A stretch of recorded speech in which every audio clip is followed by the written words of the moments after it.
of Vipassana. So let us start, friends. Sit in a posture. Try to keep that posture for the rest of the duration.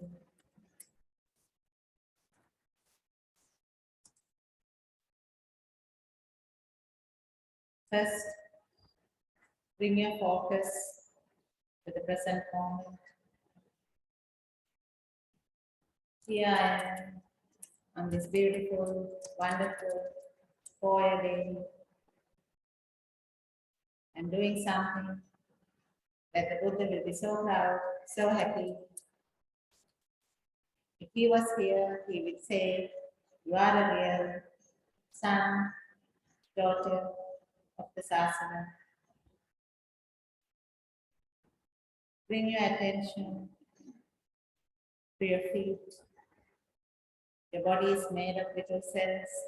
These cells feel your emotions. So when your mind is full of love and kindness, compassion, generosity, your cells feel it through the neuron system. Your cells feel happy, feel safe, feel looked after. Happy cells leads to good immunity. Good immunity at cell levels leads to good immunity at your body level. Good health, good physical well-being, good mental well-being. So let us focus on our body, on our cells. Bring your attention to your feet. Relax your feet. Go to every corner, every tiny space of your feet. Just check, just examine. Make it comfortable as possible.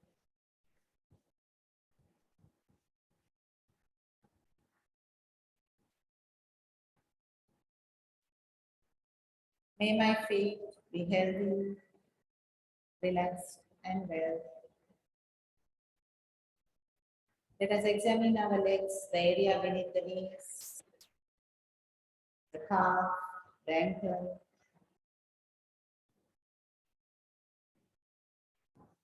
Just examine it, every part of the leg, between the foot and the knee. How does it feel? Make sure it's comfortable, relaxed. Maybe it's not that relaxed, but what can you do to make it relaxed? As comfortable as possible. May my legs be healthy, relaxed, and well. Bring your attention to your knees.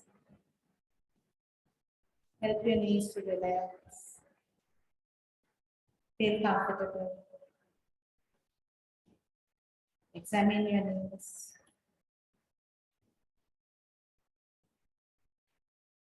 On a normal day, the knee might be a small area, but when you're examining from pinpoint to pinpoint in your knee, it's a large area. Make it comfortable. May my knees be healthy, relaxed, and well. Let us examine our thighs. How do the thighs feel? Make it relaxed and as comfortable as possible. May my thighs be healthy, relaxed, and well. Examine the pelvic area, the area beneath the stomach. How does it feel? Does it feel relaxed? The area you are sitting, your body weight can be felt directly.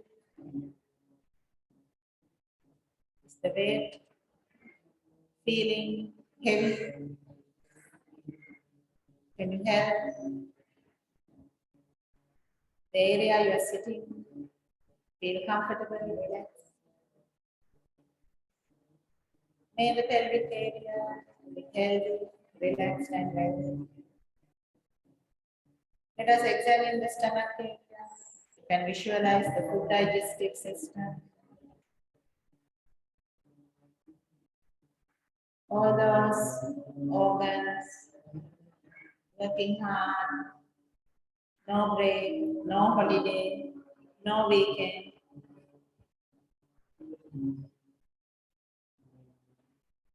Send some love, some compassion, some metta. May my stomach be healthy, relaxed and well. Let us examine the chest area, our heart, the lungs, working from the day we were born, continuously working, no break, no holiday, no weekend.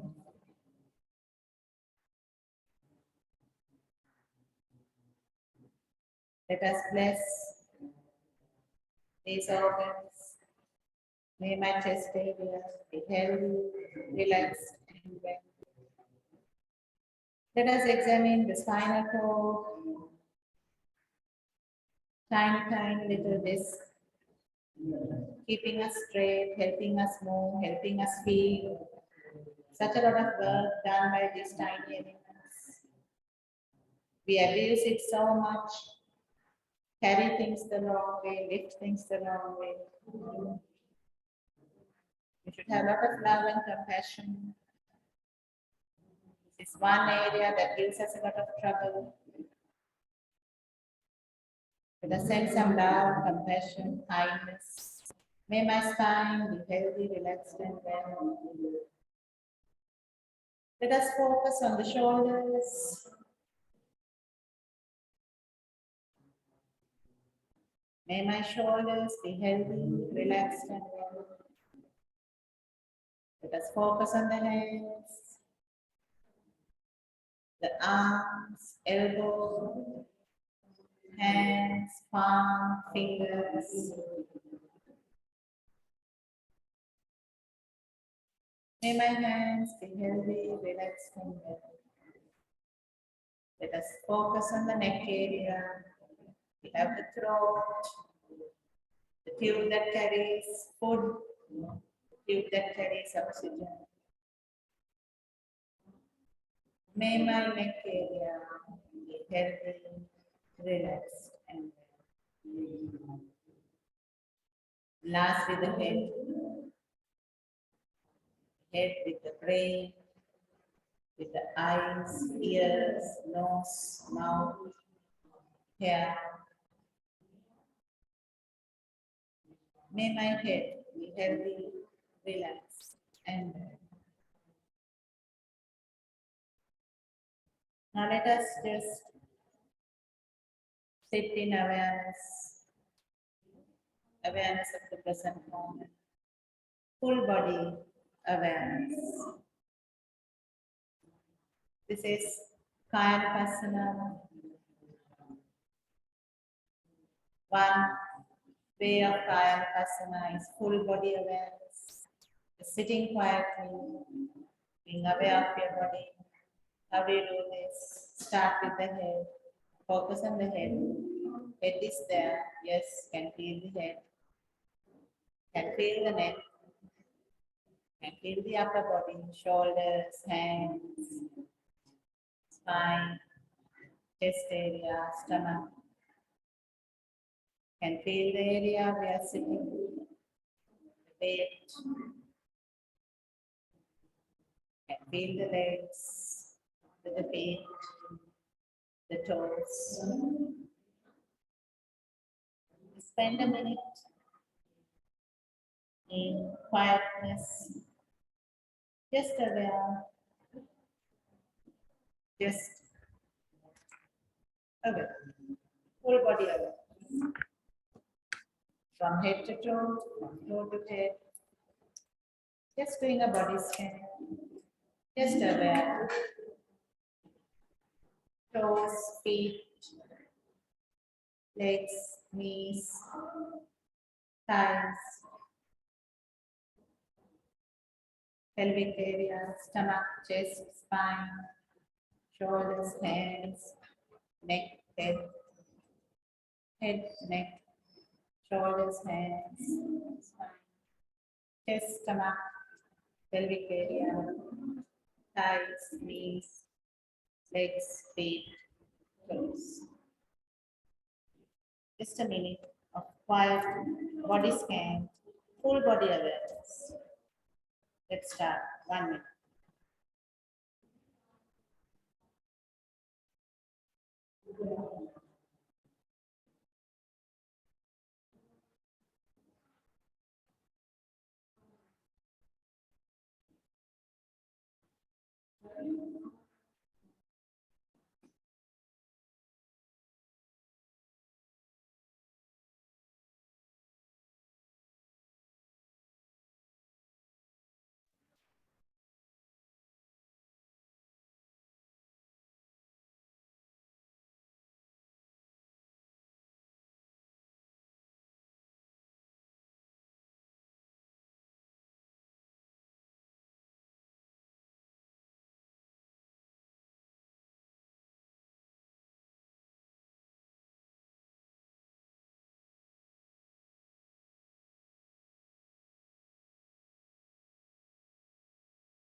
Next, under Kayanapasana,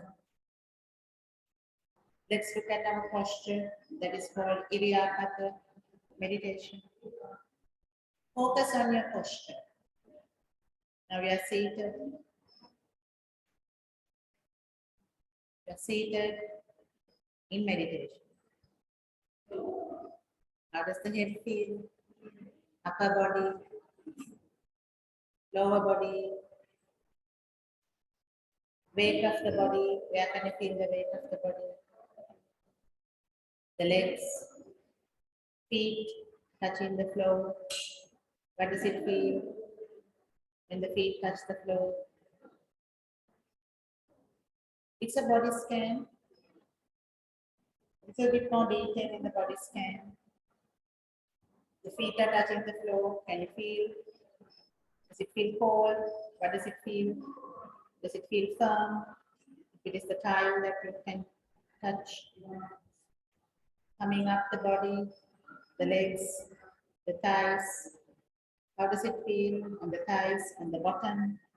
Where is the weight of the body? Is there a pressure? The way you are sitting, is something feeling squashed because of the weight? Moving up the upper body, we feel the fabric of the clothes you are wearing. We feel the fan on your body, skin, the neck, the head. From the head again, body scan, full body awareness in the sitting posture, Iryapata meditation, another technique of Kayanapasana. Do the body scan from the head to toe, from toe to head. Just notice what you notice. Just observe for a minute. Let us start now.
Next, let us look at the elements of the body. Patavi, Apo, Tejo, Vayu. So under Kayanapasana, we first did the full body awareness. Next we did Iryapatha, which is the posture. Third, we are going to do elements of the body. Patavi, Apo, Tejo, Vayu. Hardness, there's a hardness of the body coming from bones. There is a liquidity, flowing liquidity, nature of the body coming from blood. There is a temperature in the body coming from the body temperature. There is air in the body coming from the breathing. So let us focus on these.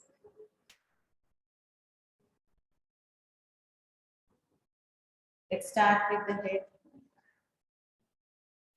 And let's look at the hardness first.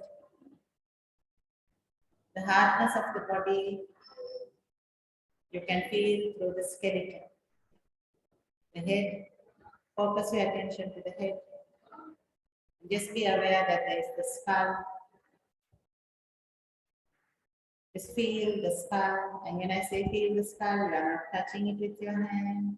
You are just aware in your mind that there is the skull. The skull is hard, made of bones. That is what causes the head area to have a hardness. They come down the neck. There are bones in the neck that causes the neck area to have a hardness in it. Coming down the structure, bone structure, you have your shoulders, good strong bones.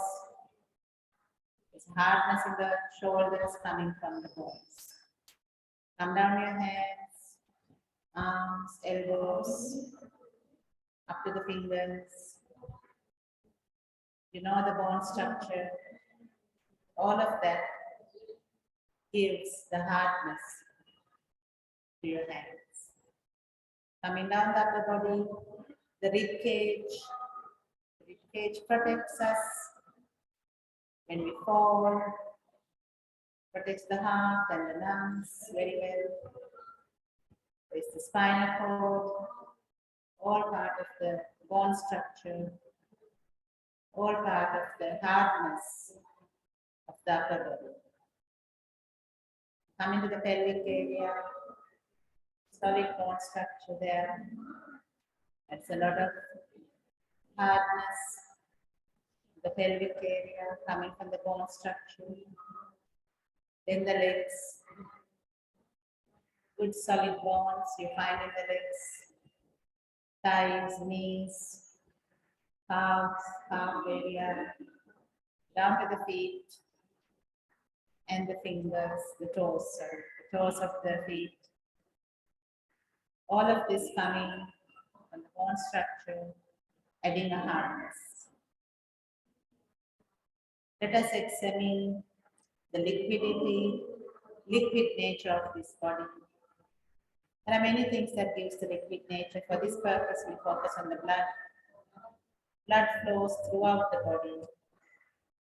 In the feet, we know if we focus on the fleshy areas, it helps us to focus. In the feet, focus on the fleshy areas. In those fleshy areas, there are blood vessels. And blood is flowing in those fleshy areas. Just know that blood is flowing. Sometimes it feels like there's something flowing there. Just know that in the fleshy areas, there are blood veins and blood is flowing. Come up the legs, the calves. There's a lot of flesh in the calf area. Blood flows freely in the thighs. Blood is flowing in the thighs. Come up the stomach area. A lot of fluids, acids, various other things are there. But let us focus on the blood. stomach, the heart, lungs. It's all about the blood flowing. The shoulders, the hands, the neck, and the head. Blood flows to the brain. So there is liquidity, the liquid nature throughout the body. Next, let us focus on the temperature. We know there is a temperature in the head. Because we are alive, there is a body temperature in the head. If we were dead, it would be cold. But we are alive, and there's a temperature in the head. Feel the heat, feel the body temperature. Come down the neck, the body temperature. Sometimes you may feel cold, that's fine. You may feel warm, that's fine too. Just know that there's a body temperature. Come down, the upper body, the lungs, the heart area, stomach. Come down to the lower body. There's temperature everywhere. Come down to your thighs, legs, feet. There's temperature all over the body. Next, let's focus on the air element in the body, starting with the feet. There is air in the feet. How do we know? There is empty space. We know there's a lot of empty space. Why can't see? It's too small. But we know there is empty space. We take an atom. It's empty space. And we are made of a million, billion, trillion atoms, so lots of empty space. So there is air in the feet, air in the calf, air in the thighs, air in the stomach. Sometimes we feel the air in the stomach with the gases moving here and there. There's air in the chest and the lungs, neck area, and in the head. We can feel the air physically through the breathing, but intellectually we know there's air. There's air throughout the body, the air element is there throughout the body. Now you can do this all together. Take the head. There's a hardness because of the bones. There is liquidity, the blood is flowing. There's a temperature. And there's air. My head is like nature. It's part of nature. Nature has hardness in the ground, in the trees. Nature has liquidity in the water that flows. Nature has temperature with sunlight. Nature has air with air flowing, the breeze, the wind. So my head is like nature. Come to the neck. There is hardness because of the bones.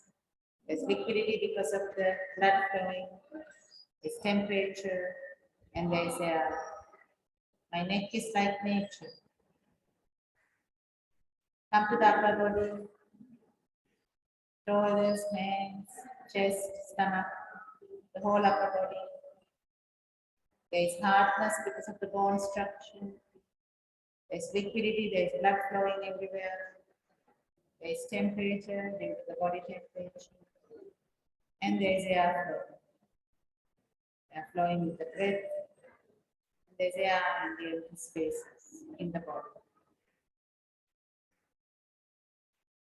My upper body is like nature. There's nothing different to nature and my upper body. Take the lower body, pelvic area, thighs, knees, calf, feet. The lower body is like nature. There's hardness because of the bones. There's liquidity with the blood flowing everywhere. There's temperature because of the body temperature. And there's air. The lower body is like nature. There's nothing different in nature and my lower body. I take the whole body as one mass. There's hardness in my total body from the top of my head to the tip of my toes because of my bone structure. There's liquidity because of the blood flowing. There's temperature throughout my body. And there's air throughout my body through the breathing and through the empty spaces. And lo and behold, my body has all the elements of nature: hardness, liquidity, temperature, air, Patali, Apu, Tejo, Vayu. It's like the ground, the trees, the hardness, the flowing water, the liquidity. The sun brings temperature. In the night, it's relatively cold. There's always a temperature. Hot or cold, there is temperature. And there is a. So my body is like nature. Actually, my body is nature. This body is part of nature. This body is no different to nature. This body is nature. Let us spend a minute doing the 4-element meditation of Vipassana. The third technique of Vipassana is the 4 elements of nature. Spend a minute contemplating the 4 elements of the body.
The last technique we practice in Vipassana is contemplating on death. This body is nature. This body is a part of nature, is nature. And like everything else, body came into being, it's changing all the time, growing old. It will fall sick many a time. And one day, it will cease to be. This body is going to die. Just like everything else in nature. It is so normal. Growing old is so normal. Falling sick is so normal. Dying is so normal. This body is going to die. Just like the trees we see in nature. The tree grows as a small sapling into a young tree, into its full glory, and then gradually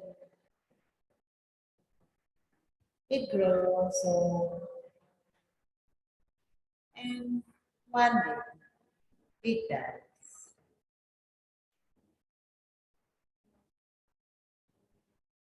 Water in this nature, little stream will trickle, gradually become a stream, a river, and like everything else in nature, that too is impermanent. And one day it will run dry and leave no trace whatsoever. That water flowed that way before.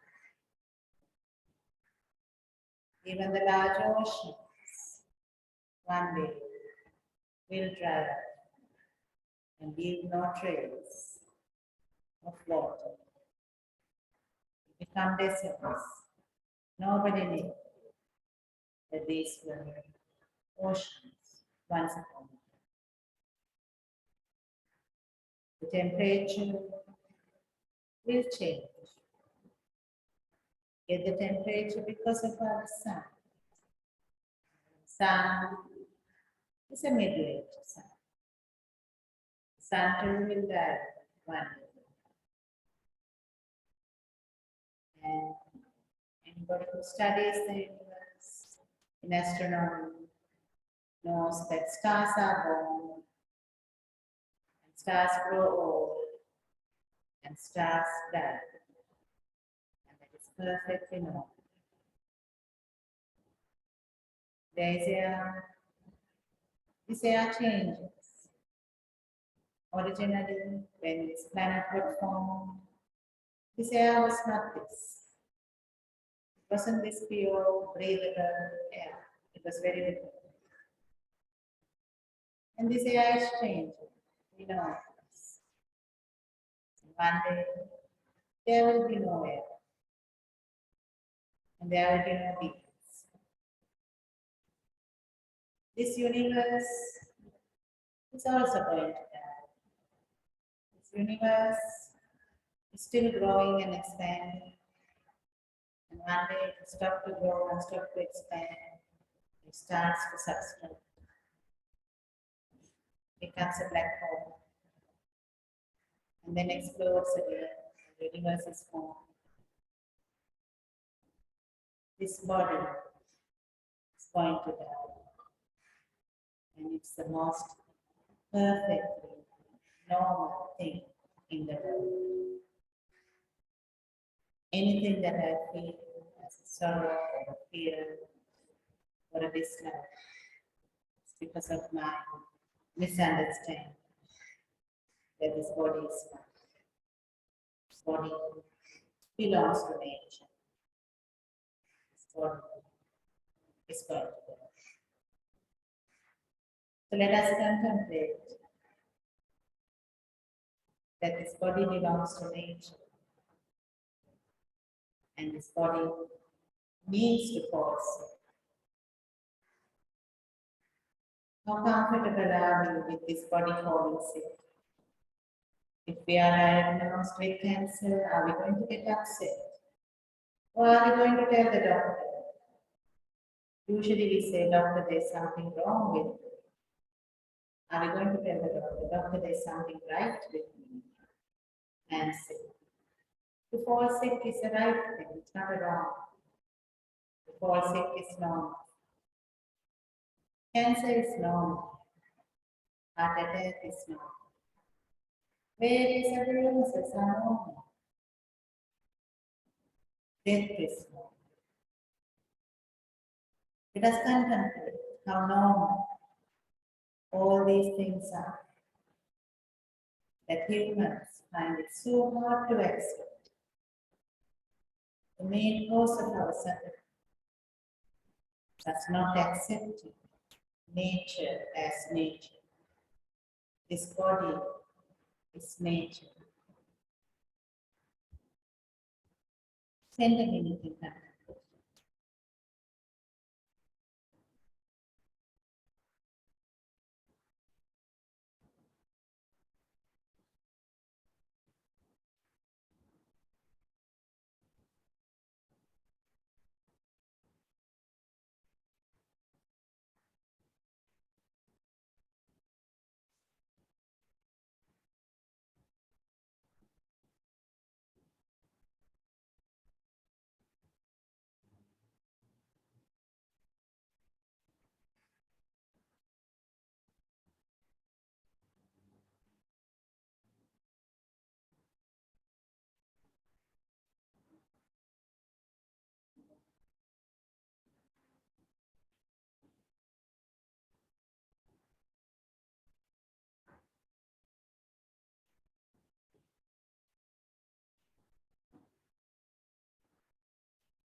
That concludes our practice. We started by practicing full body awareness, present moment awareness, full body awareness as a body scan. We then went on to Kriya, where we focused on our posture through a body scan. We then went on to contemplating the elements of the body, how the body is part of nature because of the pattern, nature of the body, the same as the nature of the environment. And lastly, we contemplated that the body belongs to nature. The body is nature. And this body is going to die. That is the kind person.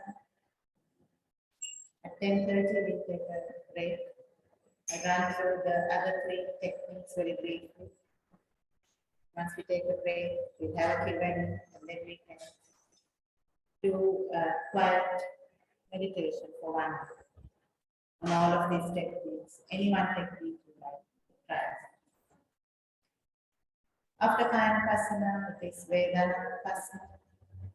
Vedanapasana is simply focus on how your body is feeling.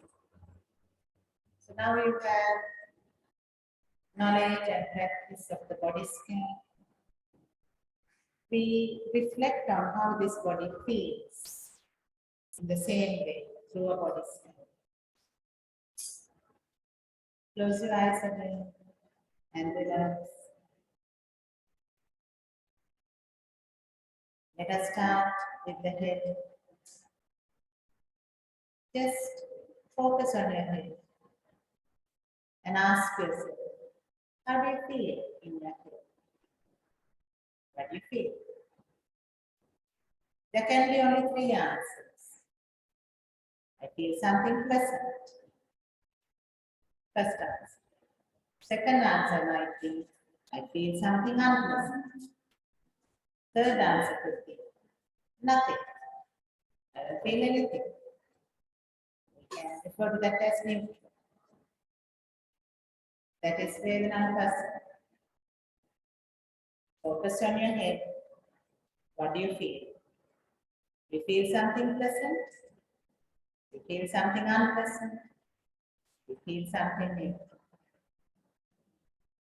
Those of you who are quite advanced in your Vedanapasana, you can further look at whatever that is pleasant or unpleasant as body sensations. We feel something, a numbness, a tingling, some movement, some pressure, some heaviness, some weight, some lightness, some coldness, some heat. Very fine, some sensation. It's only for those of you who like to observe sensations. Otherwise, for this purpose, just keeping it at a gross level of pleasant, unpleasant, neutral is sufficient. Going into the subtle sensations is what we call the going subtle technique. That is fine too. If you are a beginner, you can keep it at a gross level. You feel something pleasant, unpleasant, or neutral in your head. Moving down to the neck. Feel anything pleasant, unpleasant, or nothing. Neutral. Upper body area, you can go section by section, shoulders, feel anything pleasant, or unpleasant, or neutral. What do you feel in your hands? Anything pleasant, unpleasant, or neutral. Upper body, chest area, stomach. Anything pleasant, unpleasant, or neutral. Back area, spine area. Anything pleasant, unpleasant, neutral. Pelvic area, the bottom where you're sitting, where the pressure of the body, the weight. How does it feel? Pleasant, unpleasant, neutral. Legs area, lower body. Now that you're seated, something feels squashed, something feeling numb, something feeling uncomfortable, something starting to hurt. Pleasant, unpleasant, neutral. How does it feel at your feet? Pleasant, unpleasant, neutral. From the top of your head to the tip of your toes. You can do this examination as a body scan. From the tip of your toes back to the top of your head, a body scan. Let us do this for 1 minute. Vedananupasana. Do you feel pleasant, unpleasant, or neutral in your body? How does your body feel? Vedananupasana. Let's do this for 1 minute.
So friends, that is Vedananupasana. Let us now try out Chittanupasana. These are all tools for you, so that after the tea break, you spend 1 hour in quiet contemplation. You can use any one of these tools. You can try all of them, or just focus on them. So next is Chittanupasana. What is Chitta? The Buddha said, your mind is of twofold. There's your emotions, which is what he referred to as Chitta, and then there's the thinking, he referred to as Mano.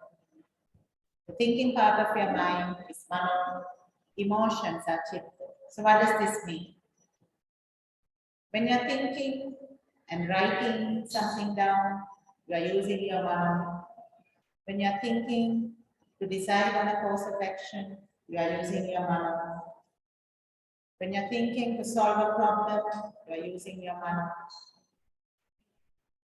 We use our mano very rarely, even though we think we are thinking all the time.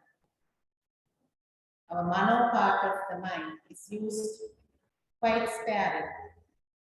Most of the time, we are using the chitta side of the mind, which is emotions. These emotions come because of stimulus. Stimulus to the eye, stimulus to the ear, stimulus to the nose, stimulus to the tongue, stimulus to the body, and stimulus to the mind, thoughts. All these stimulus create emotions in us. How does this relate to the Panchaskandha? When the eye gets stimulated, magnetic messages go through the optical nerve to the brain, and the brain knows you are seeing. The Vijnana, the consciousness says you are seeing something, that is Rupa. Then comes the sensations, initially it's neutral, then through the Sanya, which is your perception, pleasant or unpleasant sensations, floods your body, the sensations are there, body feelings. Because body feelings comes emotional feelings, the chitta.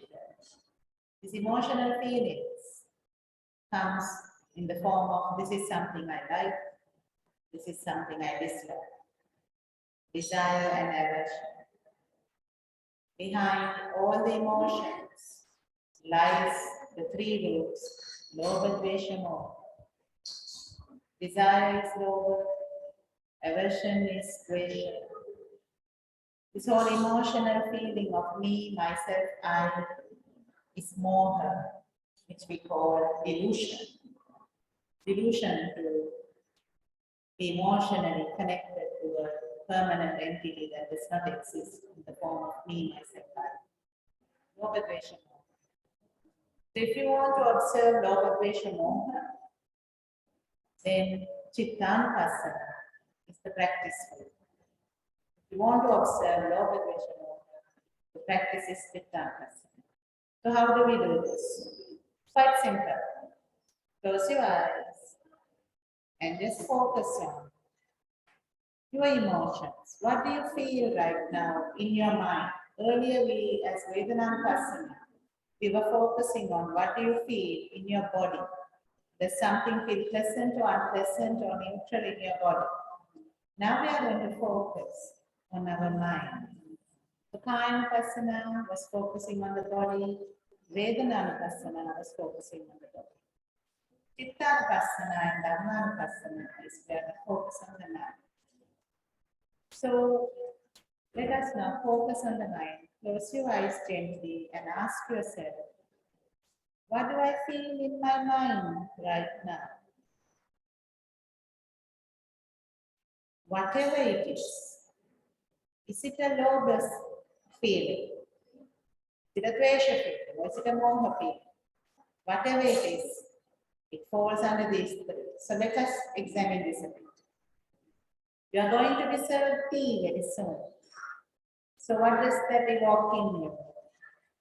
If it gives you some good feelings in your mind, it's possible that's a desire. A desire for a nice cup of tea. And that is desire. Then I have had you sitting from 8:30 now it is 10:30. I will give you a break to the washroom. And if you are slightly irritated,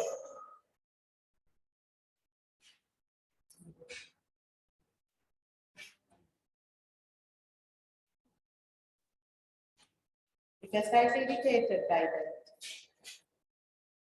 sorry. Sorry, I didn't get that.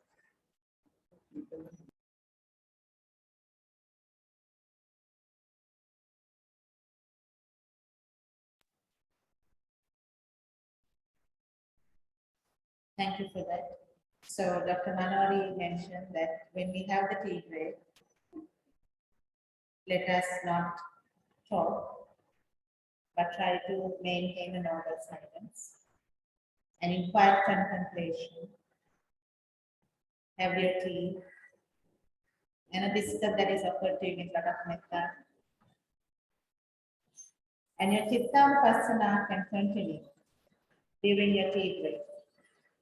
Observe the kind of emotions that arise in your mind. How does your mind feel? If you're feeling happy, if you're feeling good, if you're feeling pleasant in your mind, that's good. There's nothing wrong with it. Just ask yourself, what kind of emotions are these? If you're feeling some kind of irritation or frustration, if there's still a little bit of a bad taste left from the Maranasmati that we did, contemplating on the death, or when we are doing the Vedanapasana, if some pain that usually you don't notice, if you are now noticing it and if that is discomfort or irritation for you, even a minor irritation, a 0.0001% of irritation, so tiny, the tiniest irritation, friends, is a dvesha. So be kind and compassionate to accept that I'm feeling something to do with patience. There's a slight liking of something, even the tiniest liking, I'm feeling something to do with love, a desire. If there's neither liking, no aversion, but nothing, then you can come face to face with this permanent entity that troubles us so much. You are face to face. Whenever there is a neutral emotion, this is a good place to observe more. When there is nothing to trouble you as global, nothing to trouble you as dvesha, a fantastic opportunity to observe more this feeling of myself. Just observe. Observe your emotion. Observe your understanding. There's a me, there's a being here. There's me. I am occupying time. Just accept it. The sooner you accept it, the better. I am occupying time. I am occupying the past and the future through memories and imagination. I am created as a permanent entity. This is more. I can feel it, I can touch it always with my mind. I can see this. Don't fight it, accept it.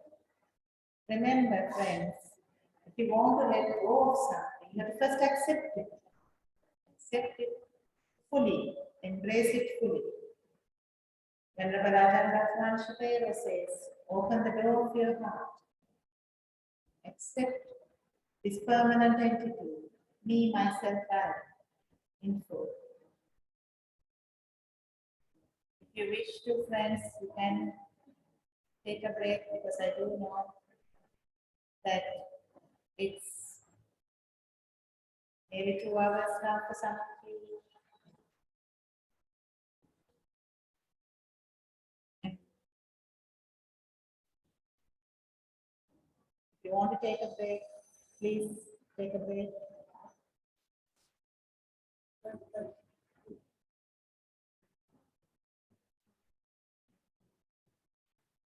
In fact, maybe we should just take a break. I think there's enough tools.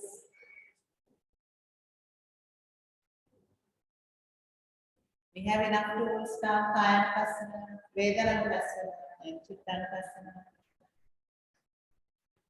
So let us take a break and be in quiet contemplation. Try to maintain noble silence. Unless you are out of compassion, checking on someone whether they are okay, that's perfectly good and fine and very noble to do. And let us give ourselves 15 minutes, have a tea, a biscuit, use the washroom, and we can come back. And before we start, we'll take questions. So that any questions you have about the techniques up to now, we can understand. And then move on to a 1 hour of quiet contemplation. And I'll be here. For those of you in the hall, you can come and ask me anything you want to ask privately. Those of you on the Zoom link, please feel free to call me and ask me anything. I put my number here. Feel free to message me, call me, and ask me anything that you wish.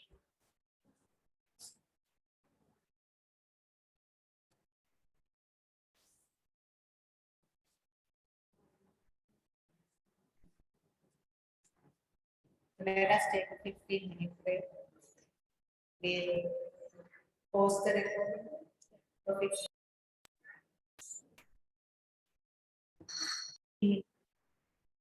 30 minutes. I was never a good estimate at that. There were a couple of questions that came. I thought it might be good to just quickly answer it. One question was about accepting and letting go when you're at home or at office. What does that mean? So at office, it might be different because the work expects you to be in control. Let us focus on home. The friend who asked this had a person to cook, a helper, and a person to drive, a driver. So what it means is you are employing somebody because they have some competence to do the job. They have experience, the skill, and the qualification to do it. So why don't you let them do it and stay out of the way? You can tell the person who is cooking, I need breakfast, lunch, and dinner. In my case, I tell the person, you cook whatever you want. In fact, you prepare the menu, and you go and do the shopping, and here's the money. But I know it doesn't have to be like that. So the person who cooks knows what people like. Family have told her, she's in charge, you tell her what you want. And that way, it's completely out of me. And I'm not a fussy eater. I just eat everything for me, it's just food.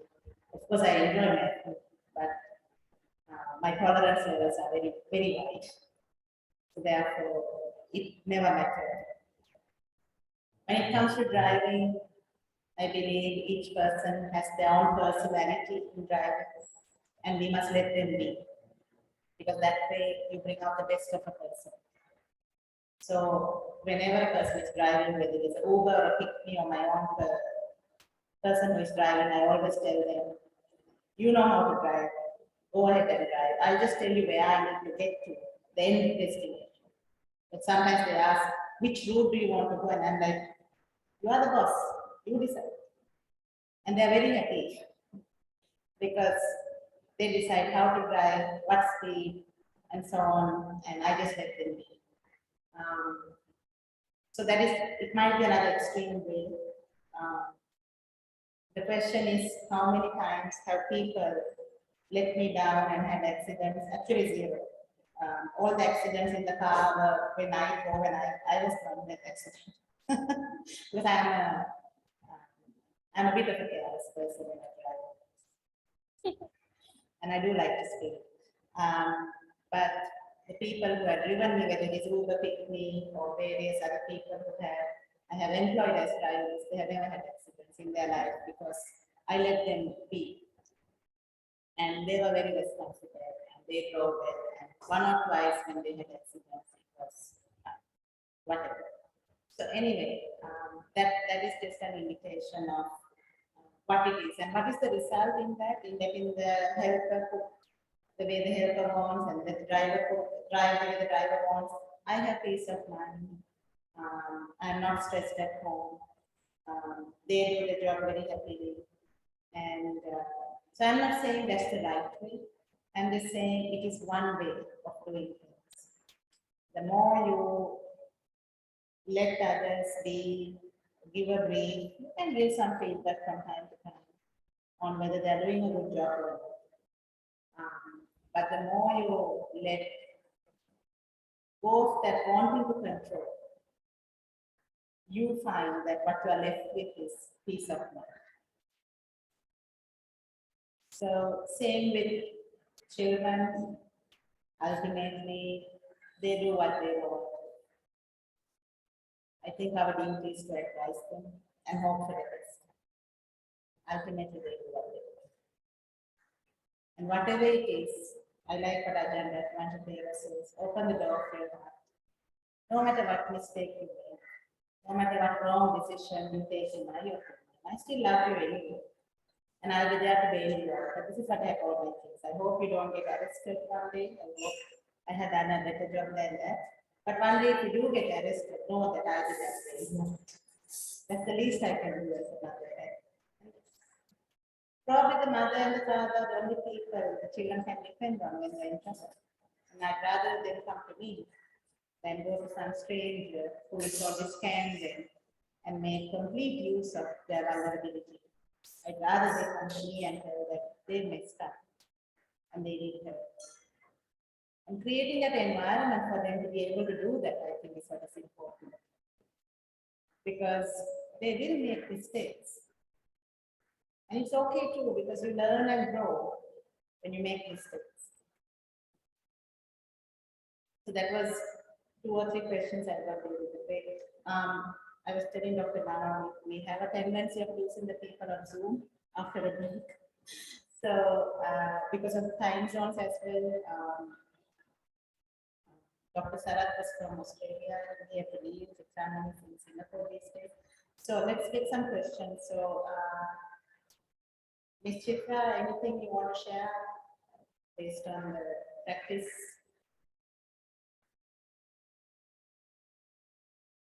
Or Sid, Samantha, Galaxy S20. Any questions from the group? Hi, Nadeesha. Hi, Hi. Yeah, it was really, I loved the session, the morning talk and everything. I got a lot of good advice and clarification,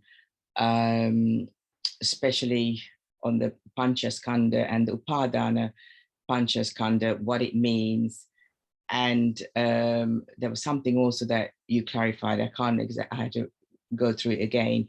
That was really, I was really confused, but in the talk, that was really good.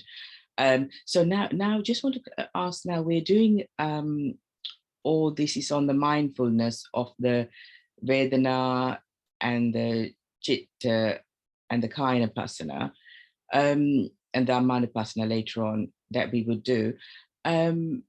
So in order to, it's all about mindfulness, the sati, awareness. I find that sometimes I can't be in sati all the time. My mind is always getting caught up in thoughts and thinking, and I go into storytelling. So sometimes I just find that if I have a focus on, like, I tend to do my anapana a lot.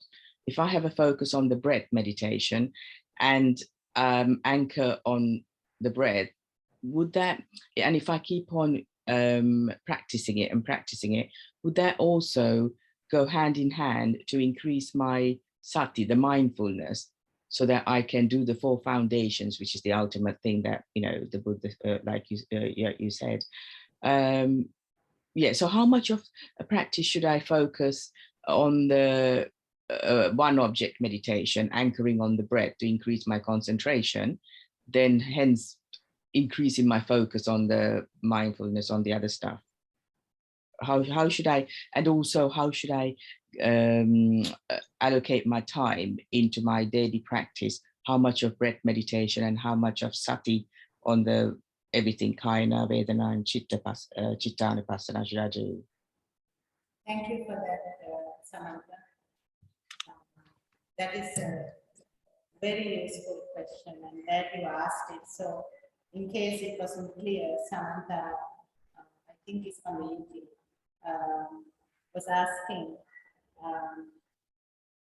how does the whole Anapanasati meditation come into this, and what time should she allocate for focusing on one object like the breath, and how much of time to allocate on the whole Vipassana part of it, and that the Anapanasati helps, especially to keep the mind from getting wandering around and so on. So I think that's a very important. So Samantha, to your question, Anapanasati is the base of everything.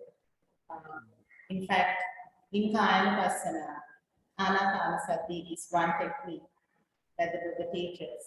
So often we try to draw a distinction between Samatha and Vipassana, but I think whenever Ajahn Panchadeva clarified and said, it's just two sides of the same coin. And don't be too concerned about labels of, am I now doing Samatha, am I now doing Vipassana?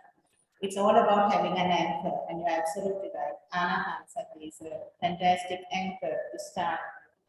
So when you're starting a meditation, starting with Anapanasati has a lot of merit.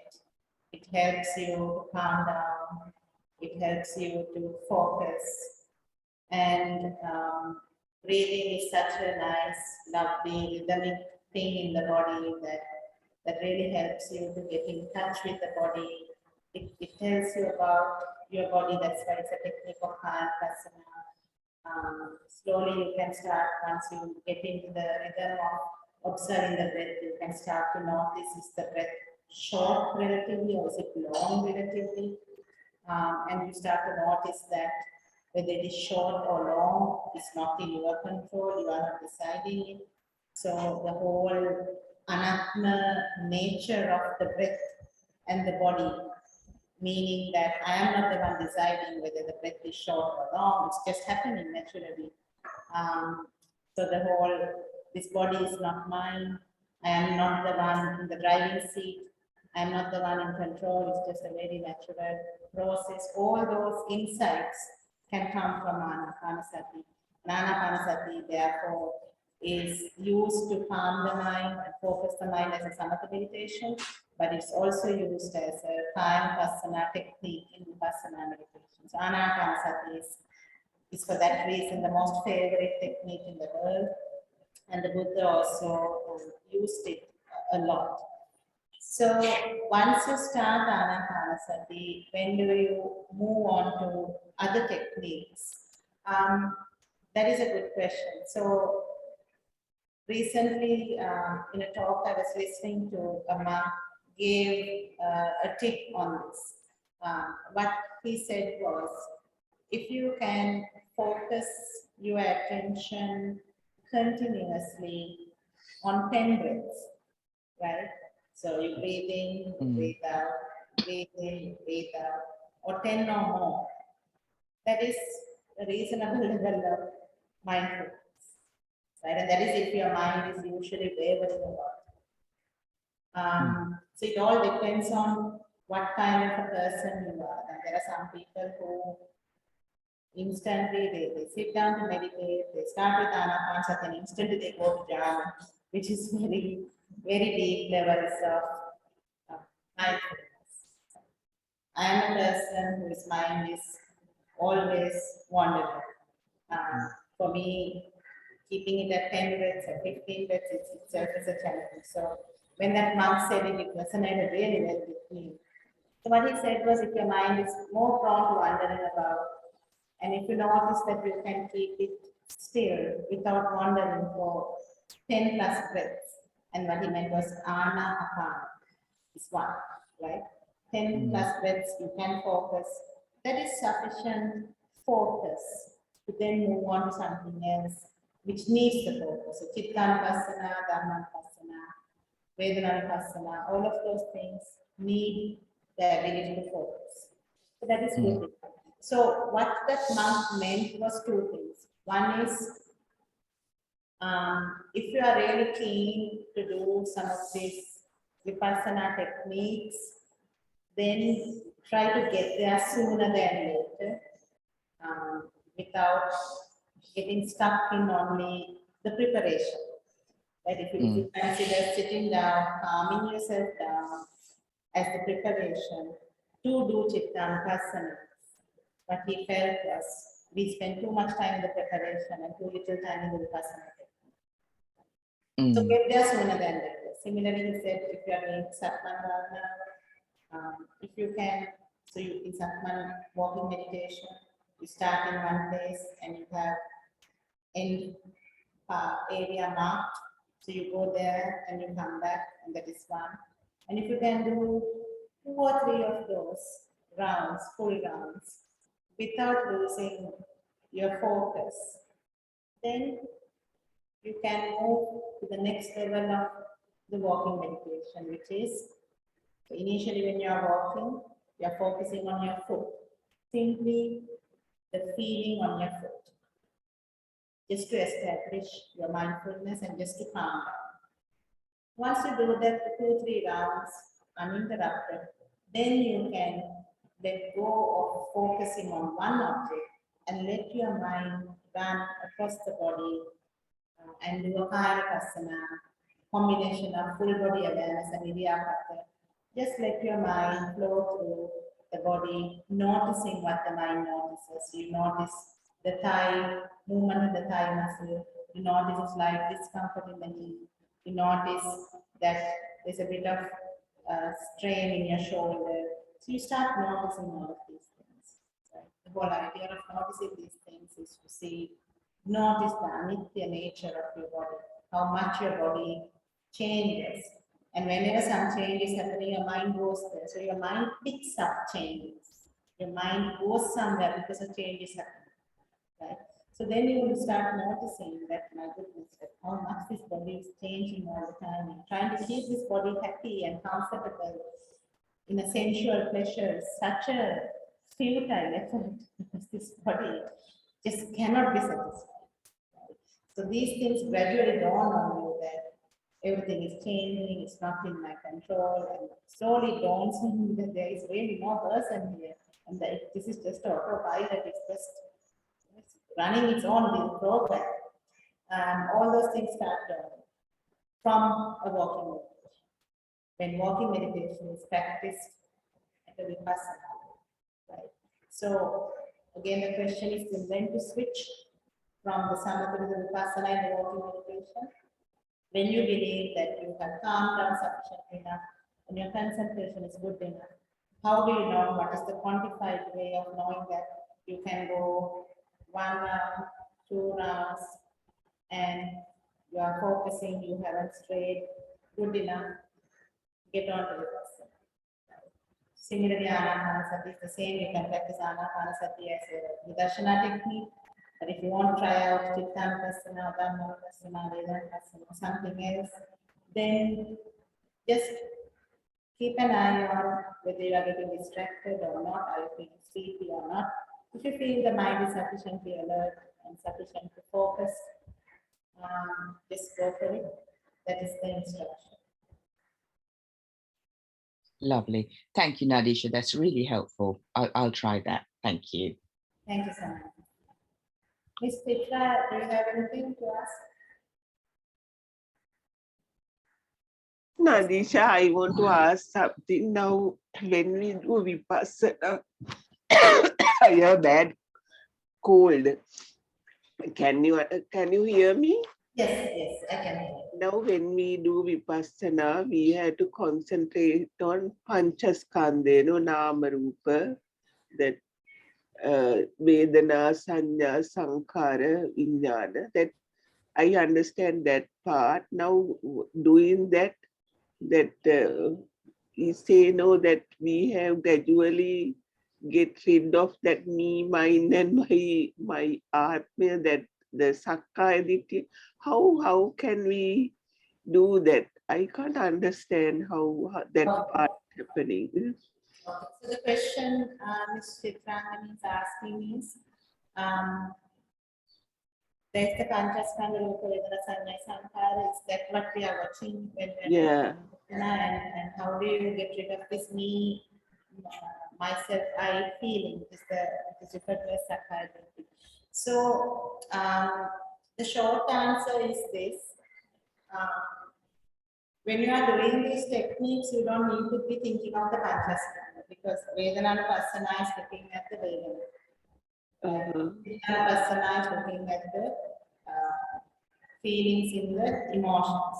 Dhammanupassana is something. Mind. Now, when you're doing a technique, just stay true to the technique. The Panchaskanda observation is when you are not meditating. And this is how it works. Now, let's say you heard, let's say you are sitting at home and you are doing some work and you hear some music, right? You hear some music and you notice that it's a song that you like, you're really fond of that song. That is a good place to reflect on the Panchaskanda to know that right now, when you heard the music, the feeling was neutral. The feeling changed to something pleasant and something you are grasping is because of a past memory. Yeah. That knowledge, that reflection is good enough. Yeah. Because suddenly that song loses its value by 0.1%. It just loses its value by 0.1%. This reflection on a regular basis helps you to generate a natural discussion towards things. Because an enlightened state is a discussion, it's a natural discussion, it's not forced. Right? So similarly, let's say, because you know, either as mothers or grandmothers, that there are children in the house. So let's say your child is refusing to eat something and you are getting irritated. Right? Then you can, for a moment, reflect that in the past, this behavior evoked negative feelings in you. And that is the past memory that I am now referring to. Right now, what I am seeing with my eye did not evoke any feeling. It's just a past reference that I am making. So that helps you to see reality and take the right action. Because unless you force, the emotion of irritation will make you to react angrily and scold the child. But once you pause and realize you are making a reference to a future for a past memory, then you can pause and address the child with compassion. Depending on the child's age, if the child is young, you might want to say, you don't understand the need to eat this. Or if it is a teenager, they understand, but they are just being stubborn. Right? So you might want to say that, you know, right now, you don't want to eat this because I am telling you to eat it, and you probably get a kick out of not eating by you know, opposing a direct order. That's fine, but just understand that, you know, this is for your good, right? Because see, if the child decides the child is not going to eat, there's nothing you can do to make the child eat unless you're going to like really force open the mouth and put it in and close the mouth. And I have tried this with a puppy to put a tablet in. The puppy then pretends he swallows. He even does a swallowing thing. And then after I go, he spits it out. So even with a dog, you can't do this, right? So with a child, they have their own mind. You have to just hope for the best. They will eat it one day, but probably not today. But that doesn't mean you are going to give up. You can still explain or talk to them with compassion. You can bring a rule. You can say, okay, look, you don't eat this, no TV today, whatever. So you decide what you want to do. But the point is to remember that the irritation came in reference to a past memory, not out of what is happening right now. Right now, the today, the Kamana, it's just light entering your eye. Right? If you want to take a corrective action, because as a caretaker, go ahead and do it. But first, go back to your Chittanupassana, examine your emotion and ask yourself, am I angry? Or is my heart full of love and compassion? Is my heart full of, I will give this kid a real honey first and then get the fellow to eat the mango or whatever. Just examine yourself, ask yourself, if you're angry, don't. Right? The child will learn to eat mellow out of fear and not out of understanding. And you might still say that that is also fine. All I'm telling you is just know what you are doing. Just know what you are doing. Okay, Mr. Chitrana.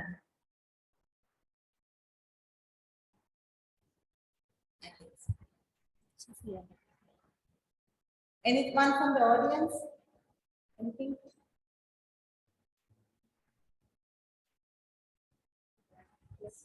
Yes. Why don't you listen?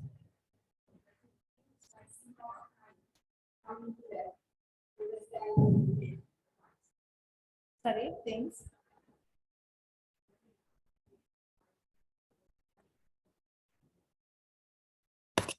You don't? Yes.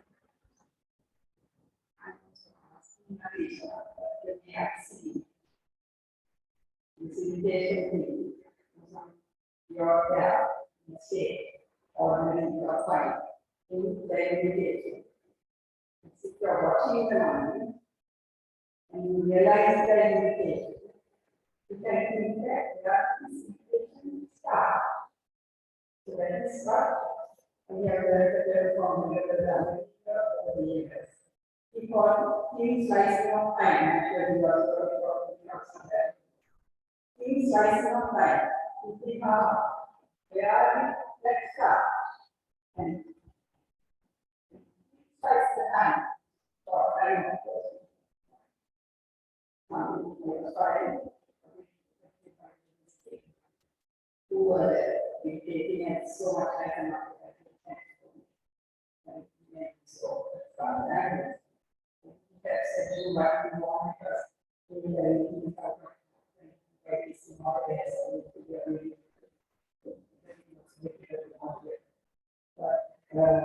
but together is that when it's related to past, it is related to that kind of mind, not like that. So that method is the method outside the code of that method works in this slicing that two minutes of that's like